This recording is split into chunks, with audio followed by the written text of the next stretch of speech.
How a bad review destroyed my reputation as an author. In May 2022, I wrote my first book, which is this one. Catharsis, the reason why you're here. It's a book on trauma healing, mostly a philosophy book. I use the catharsis method, a method that the ancient Greek philosophers and the ancient Greeks in general used to do to heal trauma. Mostly they use it in theatrical performances when they had to go through the same emotions that were projected by the actors during the play, and they had to relate those same emotions to their experiences and heal them, release them, so they left the theater as a different person. That's the basis of the catharsis process, and I use that technique in my book. I show how to apply that ancient Greek method in modern life if you have trauma. And the way I started to promote my book as soon as I wrote it and published it was by doing stupid videos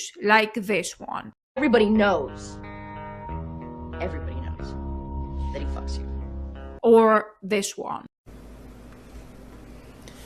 You better fix my entire life, you little shit. So mostly what I used to do is do these stupid lip sync videos and just showing my book. I wrote some captions and related the sound or the specific trend with my book. And it worked in the beginning. I made a few sales. And I wake up one day and I see a comment on my YouTube channel under a short video where I was promoting my book Catharsis. That person said that I bought your book because I thought you were a Pleiadian starseed.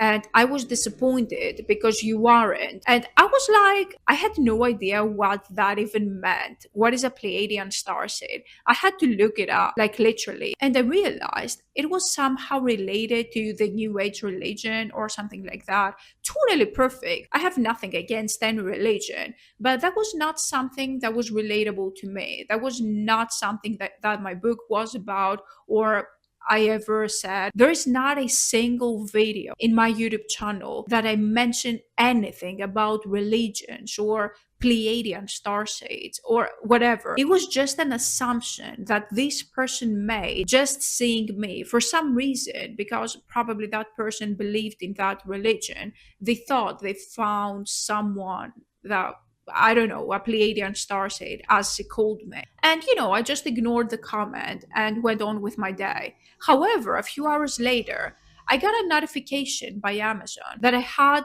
my first review. And it was a 1-star review, a negative review. And as you can understand, reviews on Amazon are essential, especially in the beginning. I was just starting out as an author. It was the same person, even the username she had on YouTube was the exact same that she had on Amazon.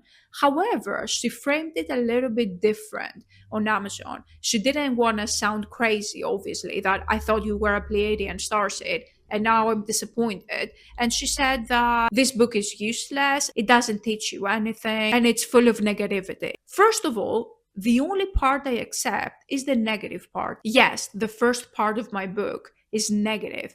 I'm talking about trauma.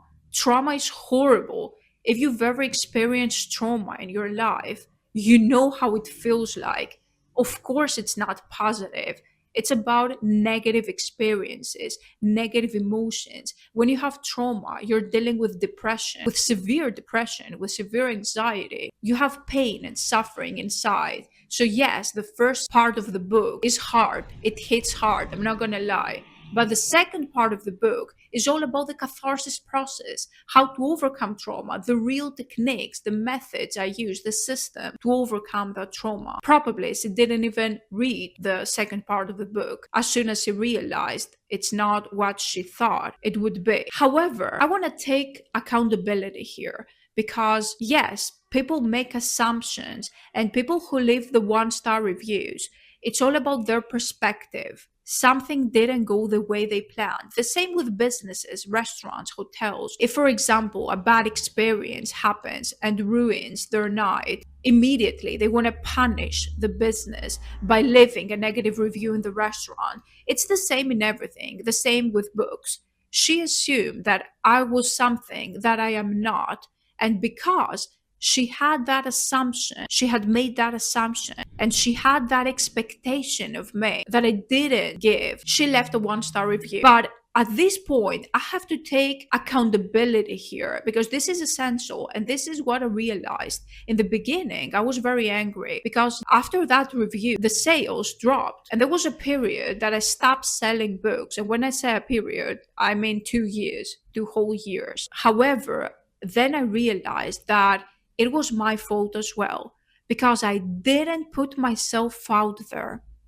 I wasn't confident enough to go out there to show my book proudly that I believe in it. I know it works. I know it helps people with trauma because I've been there. I know how to overcome trauma. I know it works, and I didn't believe in myself. I didn't believe in my book. I just did these stupid lip sync videos. And people were confused. They didn't understand, what is this book? What is it for? What is in there for me? I should have put myself out there like I'm doing right now, talking to the camera and explaining what the damn book is about. And I didn't communicate that properly. I failed as a marketeer. I didn't fail as an author. I failed at marketing. I didn't market my book properly. I didn't sell myself. So the lesson here, whatever you do, whether you have a book or a business or whatever you do, don't be afraid to put yourself out there. Not everyone is going to like you, but those people who want to buy your thing, whatever you're selling, your product, they need to know what the product is, if it's for them or it's not. Obviously, that person wasn't my ideal client. She wasn't my ideal reader, and she bought my book. And that was a loss for me long term because I lost so many other clients, so many other readers that were actually my ideal clients. So I made a small amount of money with that generic targeting, and I lost my ideal target audience.